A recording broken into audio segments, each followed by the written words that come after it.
Hello friends, नमस्कार। स्वागत है आपका हमारे यूट्यूब चैनल स्टार टुडे में। तो फ्रेंड्स, आज हम UP TET and super TET का पर्यावरण अध्ययन के क्वेश्चन सॉल्व करेंगे। Super 30 question. ये क्लास नंबर 9 है। अगर इससे पहले आप पीछे क्लास नहीं देखें तो प्ले लिस्ट में जाकर जरूर देखिएगा। तो चलिए स्टार्ट करने से पहले अगर आप हमारे चैनल पर नए हैं तो सब्सक्राइब कर बेल आइकन को जरूर दबाइएगा और वीडियो को ज़्यादा से ज़्यादा लाइक एंड शेयर कीजिएगा। तो चलिए स्टार्ट करते हैं।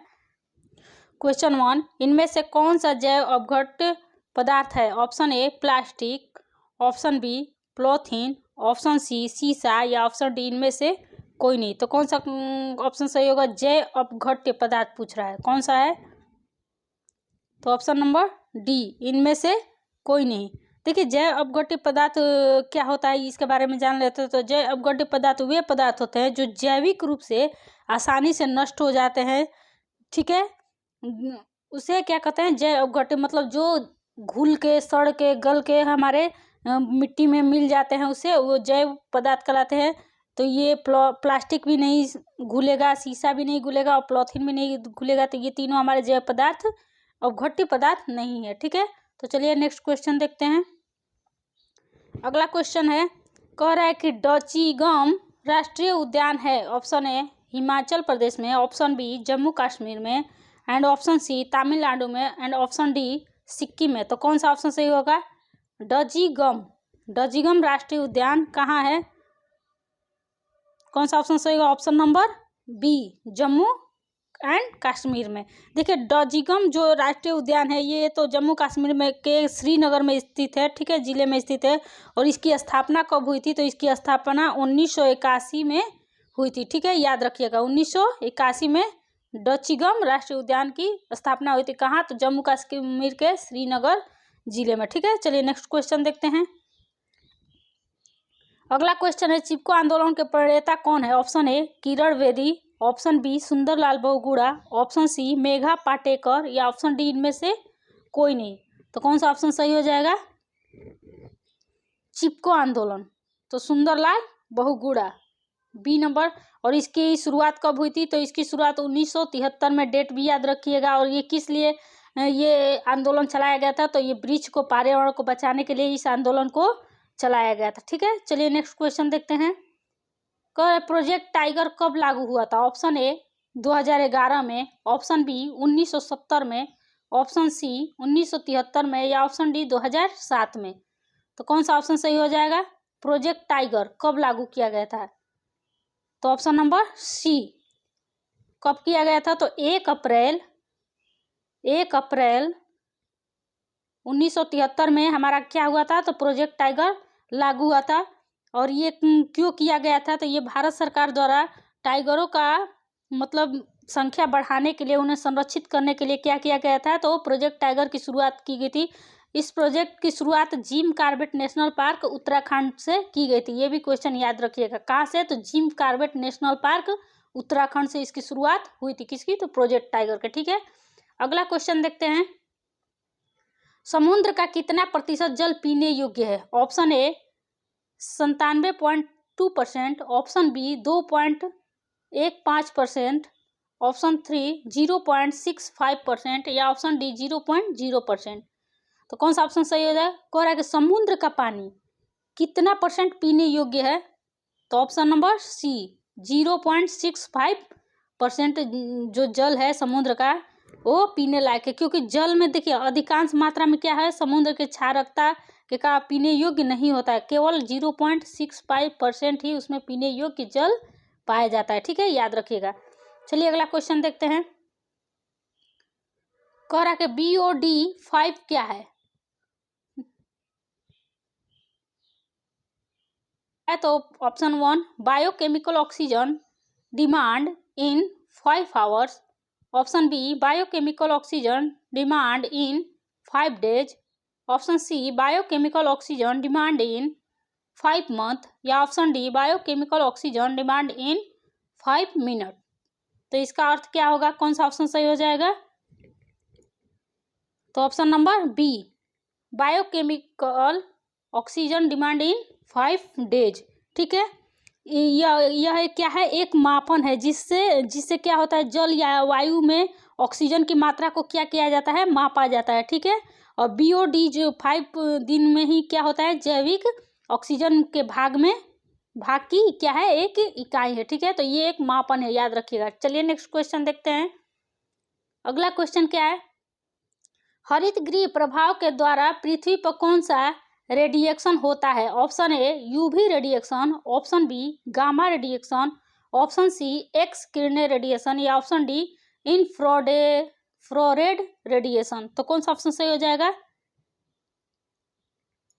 Option number D infrared radiation, ठीक है। देखिए हरित गृह का जो प्रभाव है वो किसके कारण, तो सूर्य की किरणें वायुमंडल की परत को पार नहीं कर पाती है, ठीक है। परिणाम स्वरूप क्या होता है, ये किरणें पुनः पृथ्वी पर ही क्या होता है, आ जाता है, ठीक है।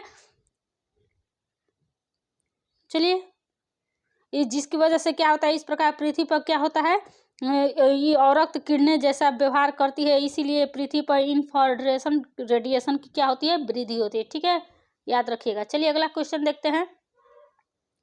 लंदन धूम्र पाया जाता है? ऑप्शन ए ग्रीष्म काल के दिन में, ऑप्शन बी ग्रीष्म काल में सुबह के समय, ऑप्शन सी शीतकाल में दिन के समय, या ऑप्शन डी शीतकाल में सुबह के समय। तो कौन सा ऑप्शन सही हो जाएगा? लंदन ध्रुव। तो ऑप्शन नंबर डी शीतकाल के में सुबह के समय जो होता है लंदन ध्रुव पाया जाता है।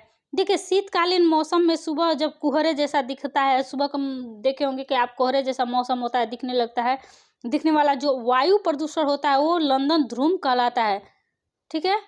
जो कोहरे जैसे सुबह जो वायु प्रदूषण होता है, जो कोहरा जैसा हमको दिखाई देता है, उसे उसका नाम क्या है, लंदन ध्रुव कहलाता है, ठीक है। इस तरह की स्थिति लंदन में उत्पन्न हुई थी, इसलिए सांकेतिक रूप से लंदन ध्रुव नाम का प्रयोग इसके लिए किया गया था, ठीक है। तो आप समझ गए ये लंदन ध्रुव क्यों कहा जाता है। ये वायु प्रदूषण की वजह से जो धुंधला धुंधला कोहरा जैसा छा जाता है पूरा, उसीलिए ये हुआ था। और ये इसकी शुरुआत कब कहाँ देखी गई थी, तो लंदन में देखी गई थी, इसीलिए इसका लंदन ध्रुव नाम पड़ा है, ठीक है। अगला क्वेश्चन देखते हैं।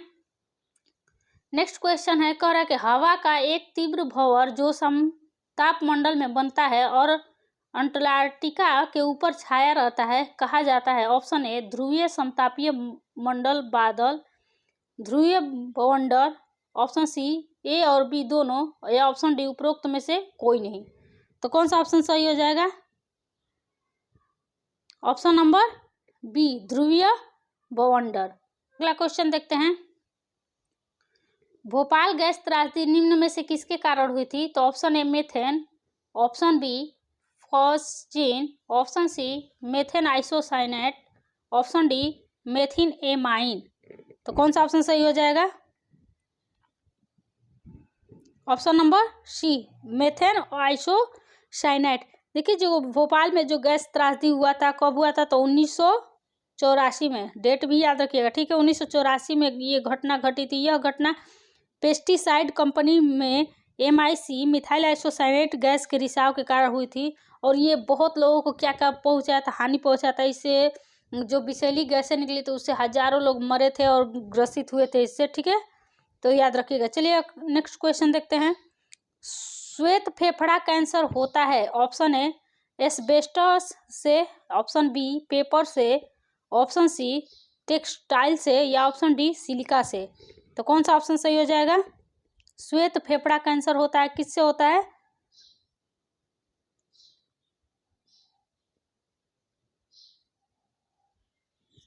ऑप्शन नंबर सी टेक्सटाइल से।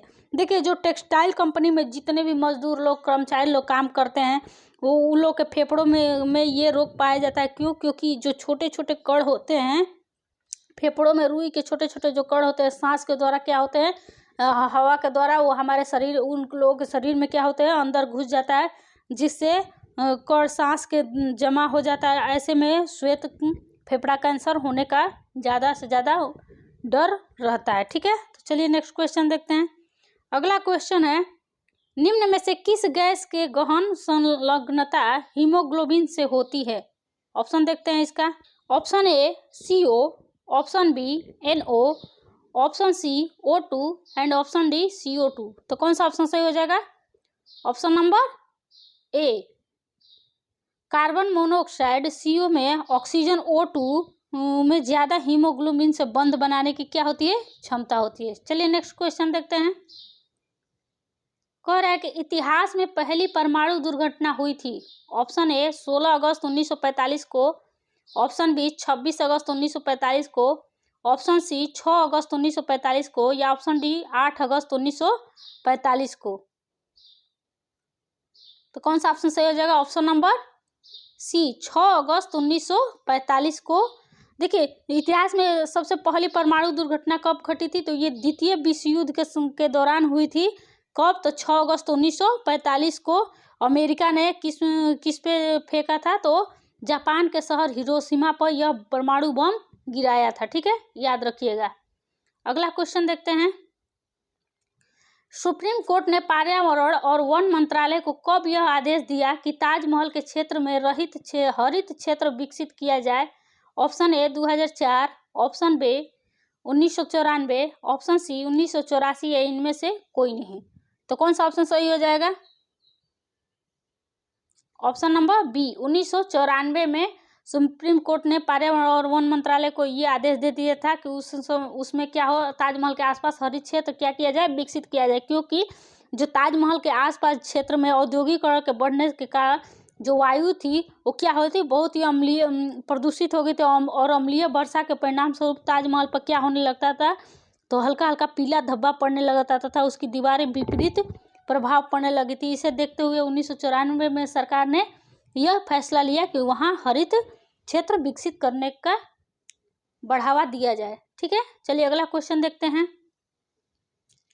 कहेंगे शांत घाटी को जिस राष्ट्रीय पार्क का दर्जा प्राप्त है स्थित है? ऑप्शन ए जम्मू कश्मीर में, ऑप्शन बी तमिलनाडु में, ऑप्शन सी पश्चिम बंगाल में, या ऑप्शन डी केरल में। तो कौन सा ऑप्शन सही हो जाएगा? ऑप्शन नंबर डी केरल में। देखिए, जो शांत घाटी है ये दक्षिण भारत के कहाँ स्थित है? तो केरल राज्य में स्थित है। यह स्थल विविधता का प्रमुख स्थल है। इसे राष्ट्रीय पार्क का भी क्या मिला है? दर्जा मिला है। ठीक है, राष्ट्रीय पार्क का दर्जा मिला है। तो चलिए नेक्स्ट क्वेश्चन देखते हैं।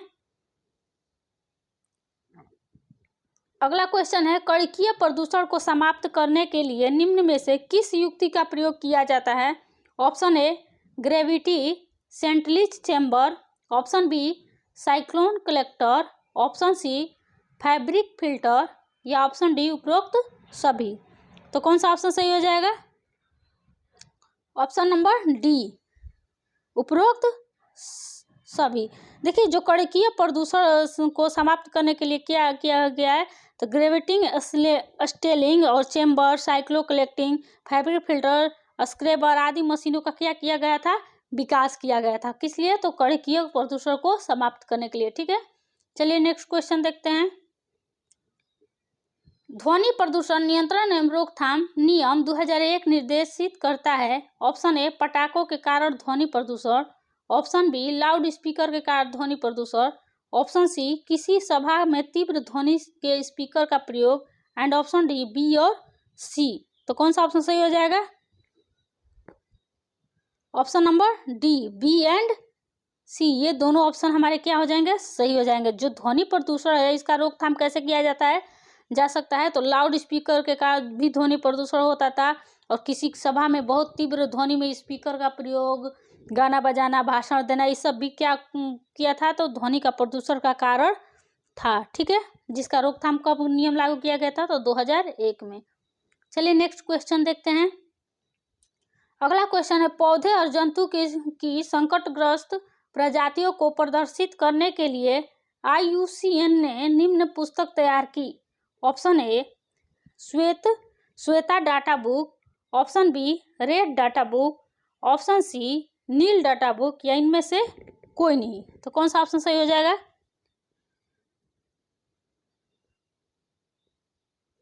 कौन सा ऑप्शन सही? Option number B red data book. देखिए, IUCN का जो फुल फॉर्म होगा international union for conservation of natures. इस बुक का जो रेड डाटा बुक का प्रकाशन हुआ था वो कब हुआ था? तो 1964 में। डेट भी याद रखिएगा। ठीक है, 1964 में इसका प्रकाशन हुआ। रेड डाटा बुक क्यों प्रसिद्ध है? तो इस बुक में वही चीजें लिखी जाती थी जो पौधे या जंतु संकटग्रस्त हो, जिसकी प्रजाति खत्म होने या लुप्त होने की कगार पे आ जाती है, उसका नाम इस बुक में लिखा जाता है। ठीक है, अगला देखते हैं क्वेश्चन। BISNOI संप्रदाय स्थापित किया गया था? ऑप्शन ए BR अम्बेडकर के द्वारा, option B Bhajanlal, option C Guru Jambeshwar, या ऑप्शन डी जोधपुर के राजा के द्वारा। तो कौन सा ऑप्शन सही हो जाएगा? ऑप्शन नंबर सी, गुरु जम्बेश्वर के द्वारा ये क्या हुआ था? तो इस संप्रदाय की स्थापना हुई थी, ठीक है। कब हुई थी? तो इनके द्वारा 15वीं शताब्दी में राजस्थान में की गई थी। कहाँ की गई थी? याद रखिएगा, जगह का नाम भी राजस्थान, ठीक है। अगला क्वेश्चन देखते हैं। नेक्स्ट क्वेश्चन है, निम्न में से किस गैस के कारण पत्तियों का सिकुड़ना, पत्तियों का गिरना तथा आकार में छोटा होना पौधे में पाया जाता है? Option A SO2, option B CO, option D CNO, या ऑप्शन डी इनमें से कोई नहीं। तो कौन सा ऑप्शन सही हो जाएगा? ऑप्शन नंबर बी, CO के कारण। देखिए, कार्बन मोनोऑक्साइड की जब मात्रा बढ़ जाती है तो पौधे में क्या होता है? श्वसन की क्रिया पर क्या होता है? बहुत बुरा प्रभाव पड़ता है, जिसके परिणाम स्वरूप पौधे का क्या होता है? पत्तियां सिकुड़ने लगती है, पत्तियां गिरने तथा आकार में पत्तियों का साइज क्या होने लगता है? छोटा होने लगता है, ठीक है। तो चलिए नेक्स्ट क्वेश्चन देखते हैं। अगला क्वेश्चन है, पानी में पाए जाने वाले रेडियो सक्रिय पदार्थ का अंश कारण बनता है? ऑप्शन ए कैंसर का, ऑप्शन बी आंख में पानी गिरना, ऑप्शन सी DNA विखंडन, या ऑप्शन डी उपरोक्त सभी। तो कौन सा ऑप्शन सही हो जाएगा? ऑप्शन नंबर बी, आंखों से पानी गिरना, ठीक है। चलिए नेक्स्ट क्वेश्चन देखते हैं। अगला क्वेश्चन कह रहा है, महासागरों में जल स्तर वृद्धि का कारण है? ऑप्शन ए ध्रुवीय प्रदेश में बर्फ का पिघलना, ऑप्शन बी अत्यधिक वर्षा, ऑप्शन सी अम्ल वर्षा, ऑप्शन डी उपरोक्त में से कोई नहीं। तो कौन सा ऑप्शन सही हो जाएगा? कह रहा है कि महासागरों में जल स्तर की वृद्धि का कारण क्या है? तो ऑप्शन नंबर ए ध्रुवीय प्रदेश में बर्फ का पिघलना। देखिए, वैश्विक उष्मा से, गर्मी के प्रभाव से क्या हो रहा है? पृथ्वी का तापमान दिन प्रतिदिन क्या होता जा रहा है? बढ़ता जा रहा है, जिससे तापमान के बढ़ने से पहाड़ों तथा ध्रुवीय प्रदेश में जो जमे बर्फ है वो अब धीरे धीरे क्या हो गए हैं? तो पिघलना शुरू कर रहे हैं, जिसके कारण पिघले हुए जब बर्फ पानी बनेगा तो वो तो महासागर में ही आएगा, और महासागर का इसकी वजह से क्या हो रहा है? जल स्तर में वृद्धि हो रही है, ठीक है। चलिए नेक्स्ट क्वेश्चन देखते हैं। अगला क्वेश्चन है, ग्रीन हाउस प्रभाव सर्वप्रथम पहचाना गया था? Option A Green Batiste Greenwood, option B Jean Baptiste Fourier, option C Jean Baptiste green house, या ऑप्शन डी उपरोक्त में से कोई नहीं। तो कौन सा ऑप्शन सही हो जाएगा? Option number B, Jean Baptiste Fourier, ठीक है। ऑप्शन, चलिए नेक्स्ट क्वेश्चन देखते हैं। इनमें से कौन सा वैश्विक तापन के लिए जिम्मेदार है? Option A chlorofluorocarbon, option B methane, option C carbon dioxide, and option D ये सभी। तो कौन सा ऑप्शन सही हो जाएगा? ऑप्शन नंबर डी, ये सभी। जो वैश्विक तापन का जिम्मेदार कौन सा है? तो सभी ही है, क्योंकि देखिए, पृथ्वी पर जब ग्रीन हाउस की अधिकता के कारण क्या होता है? तापमान में क्या हो वृद्धि होने लगती है, जिससे इसे ही क्या कहते हैं? वैश्विक तापन की संज्ञा दी गई या जाना जाता है, जिसका ये तीनों क्या है? जिम्मेदार है, ठीक है, ये सभी। चलिए नेक्स्ट क्वेश्चन देखते हैं। इनमें से कौन सा अम्ल वर्षा में उपस्थित होता है? Option A HNO3, option B H2SO4, option C CH3COOH, या ऑप्शन डी ए और बी दोनों। तो कौन सा ऑप्शन सही हो जाएगा?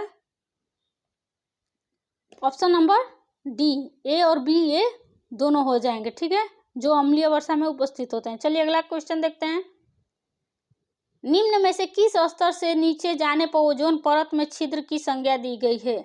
Option A 800 DU, option A 400 DU, option C 200 DU, या उपरोक्त में से कोई नहीं। फ्रेंड्स, उम्मीद करते हैं वीडियो आपकी पसंद आ रही होगी, तो ज़्यादा से ज़्यादा लाइक एंड शेयर कीजिएगा। चैनल पर नए हैं तो सब्सक्राइब कर बेल आइकन को जरूर दबाइएगा। तो बताइए कौन सा ऑप्शन सही होगा? Option number C 200 DU, Dobson unit. DU का मतलब क्या होगा? Dobson unit. इसे क्या कहते हैं? ओजोन छिद्र की संज्ञा दी गई है, ठीक है। और ये ओजोन की सांद्रता नापने का ये इकाई है, ठीक है, 200 DU, याद रखिएगा। अगला क्वेश्चन है, वन्य जीव संरक्षण पर निम्न में से कौन सा असरकारी संघ NGO समर्पित है? Option A WWF for nature Bharat, option B भारतीय वन्य जीव बोर्ड, ऑप्शन सी भारतीय वन्य जीवन क्रिया योजना, या ऑप्शन डी उपरोक्त सभी। तो कौन सा ऑप्शन हो जाएगा सही? Option number A WWF for nature Bharat. देखिए ये WW क्या है, तो world wide fund of nature संस्था जो है भारत में क्या है, विश्व स्तर पर NGO जैसे गैर सरकारी संस्था के रूप में क्या है, पर्यावरण संरक्षण के लिए काम करते हैं, याद रखिएगा, ठीक है। अगला क्वेश्चन देखते हैं, कह रहा है कि निम्न में से कौन सा अनुच्छेद सार्वभौमिक मानवाधिकार सुनिश्चित करता है? ऑप्शन ए अनुच्छेद 10, ऑप्शन बी अनुच्छेद 15, ऑप्शन सी अनुच्छेद 20 एंड ऑप्शन डी अनुच्छेद 25। तो कौन सा ऑप्शन सही हो जाएगा? ऑप्शन नंबर बी अनुच्छेद 15। अनुच्छेद 15 क्या करता है, तो सभी भारतीयों को सार्वभौमिक मतलब सबको समान मानव अधिकार की धर्म, मूल वंश, जाति, लिंग या जन्म के स्थान पर विभेद के बिना सबको एक समान समानता का अवसर प्रदान करता है, ठीक है। कौन? तो अनुच्छेद 15। चलिए अगला क्वेश्चन देखते हैं, 10% नियम दिया गया है। ऑप्शन ए लिंडमान द्वारा, ऑप्शन बी गोल्डमान द्वारा, ऑप्शन सी बेकमान द्वारा, या ऑप्शन डी उपरोक्त में से कोई नहीं। तो कौन सा ऑप्शन सही हो जाएगा? 10% का नियम बताइए। ऑप्शन नंबर ए लिंडमान द्वारा। किसके द्वारा दिया गया था? लिंडमान द्वारा। ये कब दिया गया था? तो 1942 को, डेट भी याद रखिएगा। ये 1942 में लिंडमान के द्वारा 10% का जो नियम था ये दिया गया था। और ये नियम किस लिए दिया गया था? तो यह नियम ऊर्जा उपभोक्ता से संबंधित है। किससे है? 10% का नियम ऊर्जा उपभोक्ता से संबंधित है, ये भी याद रखिएगा, ठीक है। नेक्स्ट और लास्ट क्वेश्चन है। तो फ्रेंड्स वीडियो को ज़्यादा से लाइक कीजिएगा और कमेंट बॉक्स में कमेंट जरूर कीजिएगा कि आपने आउट ऑफ 30 में से कितने क्वेश्चन सही किए हैं। खुद को एक तरह से देखा जाए तो आकलन करना होगा। तो देखिए नेक्स्ट क्वेश्चन है, EAI environmental impact assessment America में स्थापित किया गया था। ऑप्शन ए 1967 में, ऑप्शन बी 1969 में, ऑप्शन सी 1971 में, या ऑप्शन डी 1973 में। तो कौन सा ऑप्शन सही हो जाएगा? ऑप्शन नंबर बी 1969 में। तो फ्रेंड्स मिलते हैं नेक्स्ट वीडियो में एक नए टॉपिक एंड नए क्वेश्चन के साथ। तब तक के लिए नमस्कार। और वीडियो पर नए हैं तो चैनल को लाइक एंड सब्सक्राइब जरूर कीजिएगा। तब चलिए मिलते हैं नेक्स्ट